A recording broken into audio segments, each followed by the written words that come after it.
Welcome to Random Stage. Continuando con la temporada 2, trataremos algunas de las películas más importantes del género cinematográfico. Y en esta ocasión vamos a dejar atrás los látigos, los sombreros, Marion, lamentablemente, a los nazis y las sectas templarias para irnos al futuro. En una trilogía que es icónica y que a la vez fue casi que perfecta en su consagración. Les habla Pablo y Marino en los estudios les comentará más específicamente de qué film hablamos. Primero que nada, darles la bienvenida nuevamente. Y bueno, tenemos las tres carátulas en pantalla, así que más el título saben muy bien de que vamos a hablar de Volver al Futuro. Una película del año 85 con una duración bastante interesante de 117 minutos y apta para todo público, saliendo de lo que fue el PEGI 13 de Indiana Jones. Y seguimos con Steven Spielberg. Y digamos que esta es una trilogía por excelencia. Cada una de sus películas fue mejor a la anterior. eh, Aunque sobre gusto no hay nada escrito, sino que también en el momento de recaudación esta película fue siempre en aumento. Y digamos que cuenta con actores de renombres que en aquel entonces eh, Michael J. Fox simplemente hacía una serie televisiva que no puedo recordar el nombre. Y Sí, bueno, era una serie familiar, sí, creo. sí, no me acuerdo cuál era el actor que iba a interpretar a Marty McFly. Y como que el elenco no estaba muy, vamos a decir, no la estaban llevando de forma agradable. Y llamaron a Jay Fox y estaba filmando, pero aceptó el papel. Entonces salía de un estudio para llegar al otro, dormía entre viaje o en el mismo set. Sí, y, literalmente. y la verdad que fue un acierto haberlo colocado. Y la verdad esta película es, digamos, en casi todos sus aspectos, ¿no? El argumento que no es algo que, digamos, enorme, porque se lo reducen en poco. Los personajes están bien enfocados. Cada uno de ellos cumple una función y interpretarlos, ya sea de joven o adulto, la verdad que es genial. Los planos, obviamente, digamos que Steven Spielberg, como que él sabe de lo que quiere mostrar. La música, otro icono que digamos que no importa si suena en una radio, en un disco, en lo que sea, vas a saber a qué film pertenece. Si nos vamos un poco a la iluminación de este film, eh, no hay nada que reprocharle, supongo yo. No, en El, ese sentido no. Perdón, ¿te corté o iba a no, no, decir algo no, más? Ta, ta, ¿vale? ta. Lo que iba a decir es que de lo que ves y lo que escuchás dentro del film está muy bien hecho. No, no diría que es perfecto porque declararlo sería ser muy pretencioso de mi parte, al menos eso pienso yo. Sin embargo, la banda sonora, como tú dijiste, es imposible no reconocerla. La instrumentalización o sea, los instrumentos que se utilizan y la forma en la que se usan en cada diferente versión del soundtrack varía de película a película y eso te indica a qué film pertenece cada una de las composiciones. Los efectos especiales están muy bien hechos para la época, mucha superposición de, este, no sé si fueron elementos rotoscopiados o simplemente pinturas hechas sobre los propios fotogramas durante el viaje del vehículo hacia el futuro. Pero está todo muy bien condensado. Y mira, de los actores fueron casi perfectos para el papel que tenían que interpretar, porque Christopher Lloyd es excelente como el doctor Emmett Brown, o sea que yo no me imaginaría a ningún otro actor interpretando a ese científico no loco, sino ambicioso, y sobre Marty es brillante. Lo de Michael J. Fox es brillante como interpretó a Marty, al punto tal que se adueñó del personaje. Fue como Harrison Ford con Indiana Jones. Metes a otro actor y no es Indiana Jones. No hay forma, porque el rostro, la actitud, y la forma de actuar, la jerga que tienen los actores, se fusiona con los personajes y te deja algo especial.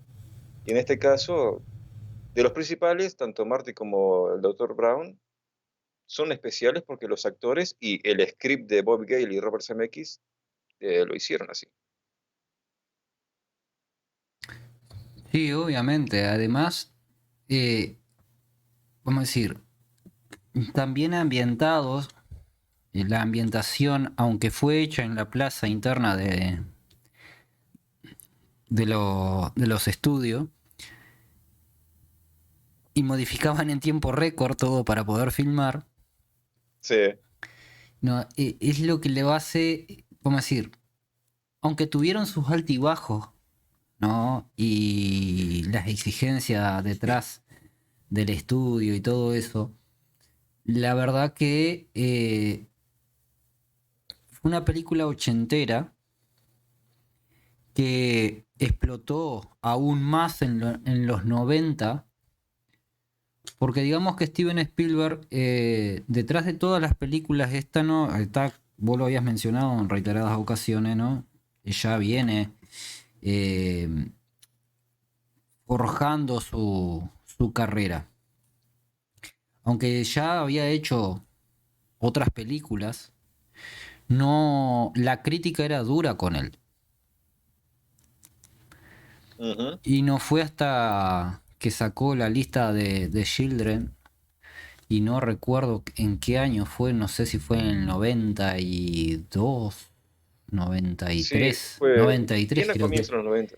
el 93, que vamos a decir, es cuando la crítica aceptó que él era, que era un director. Y Sí, ahí creo que fue que Volver al Futuro, obviamente, seguía, agarró más fuerza, ¿no? mm, yo creo que Volver al Futuro fue fue un, ¿cómo decirlo? Fue algo fresco comparado a lo que había antes en el género de viaje en el tiempo. Acordate que antes de Volver al Futuro, las películas de viaje en el tiempo siempre tenían o una máquina súper compleja y un científico que solo él podía utilizarla, o eran cosas muy minúsculas que no, que iban más se centraban más en el viaje en el tiempo en sí, en lo que eso representa, que en las personas, tanto quienes interactúan con esa capacidad y la gente de diferentes épocas que tiene que se ve cómo interactúan con los nuevos extraños que llegan a esa época temporal. Volver al futuro fue mucho más light, más gamberro en cierto sentido, pero a la vez te presenta el viaje en el tiempo, pero no se centra en ello. Te explica, este aparatito que brilla lo hace posible y ya está. No Claro, se van envueltos de cómo lo que ocurre. hace esta película es mostrar el temor de casi todos los científicos con el tema del viaje en el tiempo, ¿verdad? Lo que hace es mostrar una paradoja y cómo revertirla. Y estamos hablando de en este caso, digo, es una película que vamos a hablar de las tres, pero no en esta instancia, sino que vamos a hacer la parte uno, la parte 2 y la parte 3. Ajá. Se ve reflejada en las tres. Tenemos una Sí, paradoja en la uno, tenemos una paradoja en la 2 y tenemos una paradoja en la 3, la cual los protagonistas tienen que revertir. Una de las sí, cosas interesantes que tiene esta película, que se dio bastante bueno, fue la banda sonora, como mencionamos, que utilizó temas exclusivos de diferentes épocas. Ujú. No, Entonces, obviamente. entonces eso lo hacía, bueno, todo, de Power of Love a, yo qué sé, o Angel, por ejemplo, también, que fueron uno de los que resaltaron resaltaron Sí, en la cinta. sí, creo que fue ZZ Topper quien compuso o escribió Power of Love, o le estoy errando, sé que estuvo ahí y de hecho el vocalista aparece justo cuando Marty está tomando su prueba con la guitarra. Él es uno de los que está ahí sentado, eh, ¿cómo decirlo? Que le va a dar el rating a ver de qué tan bien o mal lo hizo. Pero sí, hay un montón de detalles con la música que se pasan por alto en muchas ocasiones, pero en esta película te hacen escuchar y sentir que estás en otra época, más allá de lo que estés viendo, estás en el pasado o en el presente, en base a la música, y eso está bueno. Eso está bueno. Otra de las cosas que está bueno es cómo te muestran las diferentes personalidades, por ejemplo, del Dr. Brown, de lo que era en el futuro, de lo que era más de joven y cómo se transforma en el final de la película nuevamente. No, es como que cada acción tiene una consecuencia. Y Ujú, acá un claro. dato interesante es que Volver al Futuro, por lo que estuve investigando, vamos a decir, se estrenó en más de 1000 salas de cine y fue estrenada el 3 de julio. Uno de los detalles más curiosos es que se dice que el primer viaje en el tiempo ocurre el 26 de octubre del 85, por lo que su estreno ocurre, digamos, meses antes que se llevara a cabo los hechos. En conclusión, quienes acudieron a ver la película antes del 26 prácticamente estaban viendo el futuro. Entonces, Yeah. vamos a decir, los estudios no van a perder, ¿no? Y jugar de esta manera creo que más que nada lo hizo la producción y vamos a decir, el equipo detrás de la película y no al estudio, porque el estudio no, cuanto antes lo lancen, mejor, por eso se lanzó antes, pero utilizaron esta estrategia para obtener tal vez un poco más de reconocimiento o un poco más de agrado, aunque la Puede película, ser. la película no lo precisa. No, el film no lo precisa, pero en cuanto al estreno, lo si hubiesen querido reventarse en dinero, perfectamente lo podrían haber sacado en noviembre, diciembre aproximadamente, en esas épocas. Pero claro, como los eventos ocurren en octubre, a pesar de que después se van mucho al pasado, tenían que decidir, si lo sacamos después de los eventos, no queda tan bien, tenemos que sacarlo antes. Entonces, mediados de año sería la fecha más acertada para que Aparte de para esta, ello. de esta película, hay que destacar yo creo que una de las mejores interpretaciones que tiene este film, por ejemplo, es la de Crispin Glover, eh, George, George McFly. Ah, sí.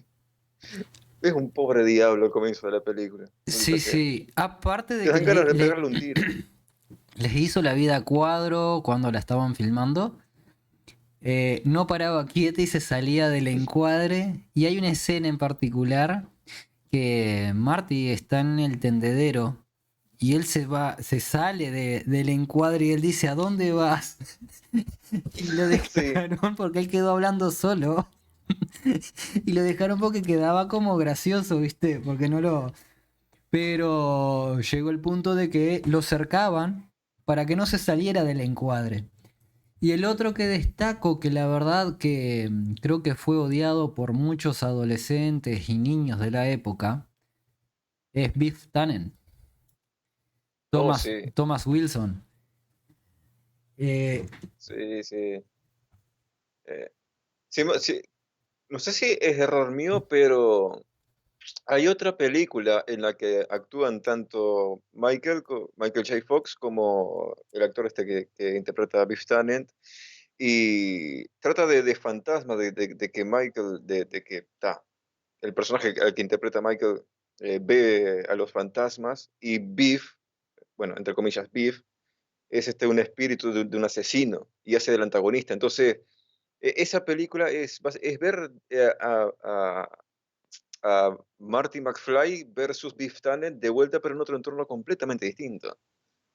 Y de verdad, el actor que interpretó a Biff hizo un excelente trabajo porque el tipo es re buena gente, es re buena onda en la vida real, pero supo darle un aire asqueroso, un aire odioso al personaje de Biff, al punto en el que realmente no estás viendo un actor, sino a un personaje, a una persona que detestás.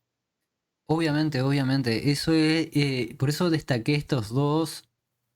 Una, porque es impresionante cómo se involucraron en el personaje. Ah, porque está a Michael J. Fox y a Christopher Lloyd lo vemos de continuo, ¿entendés? Se centra, como quien dice, en ellos. Pero Ujú. destacar a estos que son los problemáticos, porque en realidad son el problema, aparte de que la interpretación de Leah Thompson, Lorraine, está bien, pero destaco estos otros dos. La verdad, está genial, está genial, genial, genial. No, y nuevamente podemos ver la transformación que mencioné hace unos momentos atrás. Cómo los actos cambian, no, ya sea el carácter, no, porque digamos que George, todo, vamos a decir, lleno de temor y todo, después que golpea a Biff, no, bueno, lanza su libro, se hace exitoso, cambia la forma de vivir y Biff todo lo contrario, ¿viste? Queda sumiso Claro, frente a él, pero sigue siendo el mismo atorrante. Solo que lo deja más sí, tal cual. Está genial. De hecho, a pesar de que Biff se volvió sumiso, en el fondo, y esto es genial del actor, en el fondo te muestra que todavía tiene ese aire odioso, solo que está encadenado por todas las malas experiencias que el otro le hizo vivir durante la secundaria. Porque date cuenta que el hecho de que a Biff sea noqueado por el nerd inútil, porquería, escoria de la institución de la secundaria, eso le habría destrozado la vida por completo. Todo lo que él había logrado de generar estatus social se fue al demonio en ese momento. Claro Y que todavía sí. fue una fiesta, todos lo vieron. Sí, sí, sí, sí. Entonces, claro, pero Hay un sin problema con irnos, esta película. ¿ya? Y vamos a darle un cierre, creo, acá, Pablo. Digo, porque es una historia sola, dividida en tres partes. Ujú, Entonces, digo, hay ciertos detalles que vamos a terminar mencionando siempre de la 2 o de la tercera. Entonces yo creo que digo, podríamos darle un cierre a esto. Digo, ya destacamos que la música es genial. Y bueno, el argumento de que un científico haya logrado eh, realizar lo que había soñado después de recibir un golpe en la cabeza, ujú. haberle robado a los libios Plutonio. plutonio porque la máquina era nuclear y que haya, vamos a decir, una vez que lo asesinan y eso y de forma, vamos a decir, como accidente, Marty termina atrapado en el pasado y pidiéndole ayuda a Emmett Brown de joven y, y enfrentándose a sus padres de adolescentes, viendo la realidad de Hill Valley, está genial, está Claro, genial. Y de hecho, una cosa brillante es que la forma en cómo los padres de Marty se refieren al pasado, a su época de joven, no tiene nada que ver con lo que Obviamente que realmente no, fue. obviamente que no. Entonces, eso es súper realista, porque uno cuando recuerda las cosas siempre se termina tomando licencia poética, quiera o no, y al final resulta ser completamente distinto a lo que realmente era. Y en el Claro, caso es una de... cosa muy común que Sí. sucedía, bueno, que sucedía hasta hace mucho, mucho tiempo, no, no mucho tiempo, ¿no? De querer que los padres quieran ser ejemplo para sus hijos, ¿no? Ujú, Y vamos a decir, vamos a decir, están los genes que vos te comportes de cierta forma o de otra. ujú, Yo no claro, puedo claro. pretender de por ejemplo, mi gurí más chico sea tranquilo sabiendo que la madre y yo éramos revoltosos, ¿entendés? O de Ujú, que yo tuviera mis problemas en el liceo, en la secundaria, ¿no? Y que no los vayan a tener ellos.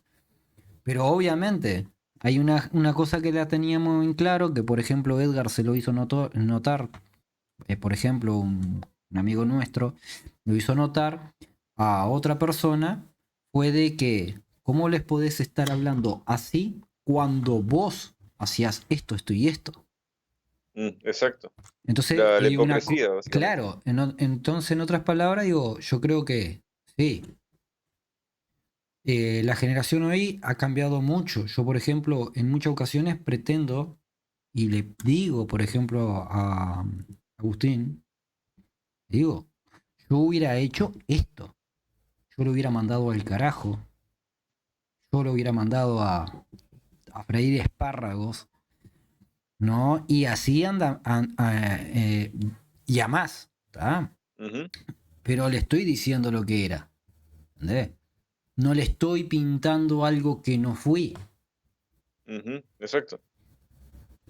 Está, que en esto Pero está, eran otras épocas, estamos hablando del 80 y que viajaron a los 50. sí, básicamente la Norteamérica de posguerra, en plena Guerra Fría, cuando Estados Unidos era básicamente la tierra prometida. Y una época en la que tenían muchos sueños hacia el futuro, porque en esa época, entre los 50 y especialmente en los 60, siempre existían artículos que hablaban de la ciudad del futuro, el hogar del futuro, los trabajos del futuro, y siempre con súper optimismo. La realidad pegó y no tuvo nada, no fue nada de eso. Pero en el filme en sí, lo que te están presentando es que viajar en el tiempo es lo menos relevante de todo. Porque el momento en el que viajas en el tiempo, lo primordial es no joder el pasado o el futuro, principalmente el pasado, porque las Sí, consecuencias son mucho más importantes de lo que uno se puede imaginar. Y en este caso, Marty al comienzo no se da cuenta de las implicaciones que tiene el hecho de que él se esté comportando como un chico de los 80 en una época que no es esa. Y lentamente va entendiendo que tiene que controlar su forma de expresarse, las referencias que él hace a cosas de su vida diaria que no existen esa época temporal. Y la gente se queda mirando como en plan de qué estás hablando, macho. claro que sí. Bueno, gente, creo que hasta acá vamos a ir con Volver al Futuro parte uno. Un excelente film que hoy la han pasado la han tipo remasterizado digitalmente para que tenga mejor calidad de imagen, mejor sonido y que sigue siendo un film que en pleno siglo XXI es agradable ver de vez en cuando. Y si la pasan en la televisión, es muy probable que te frenes a terminar de verla. Sí, sí, eso es así. Esto es una cosa importante que hay que aclarar. Esta trilogía nos presenta una historia que se siente fresca aún en pleno siglo XXI, donde ya hemos pasado por muchísimos géneros de películas. Se siente único todavía, porque esta forma de presentar el viaje en el tiempo no se ha vuelto a hacer. Y no hablo de que viajen al tiempo en un vehículo y que tengan problemas con alterar el pasado, sino toda la presentación en sí de, de cómo interactúan y qué sucede con los personajes, tanto principales como secundarios, en una historia sobre viajes en el tiempo. Yo no lo he visto con la misma homogeneidad que se presentó en Volver al Futuro. He visto muchas películas que hablan de los sueños, hablan de posibles portales hacia otros mundos, etcétera, pero todas tienen el mismo problema, y es que se centran demasiado en los portales o en los sueños que en las personas que están interactuando con eso y las consecuencias que esas interacciones tienen para el resto de la humanidad en sí. Y yo qué sé, ¿qué más puedo agregar sin caer en spoiler con la película? Tiene un excelente humor. El Mira, veterano, el viejo, aquel que era tomado con los pinos, es brillante. Y el hecho de que mantengan, de que cuando Marty derriba un pino, al final de la película, el logo del mal, al logo del mal le falta un pino, porque fue el que derribó a Marty en el pasado. Eso está genial, o sea, mantiene la consistencia con los eventos, de que si Marte altera con el pasado, cuando vuelva al futuro, esas alteraciones se ven. Así que eso está épico. bueno, gente, yo me despido. No sé si Pablo quiere agregar algo más. Y si no, nos estamos reencontrando en la segunda parte de Volver al Futuro. Nos estamos reencontrando en una próxima. Hasta luego. Hasta la vista.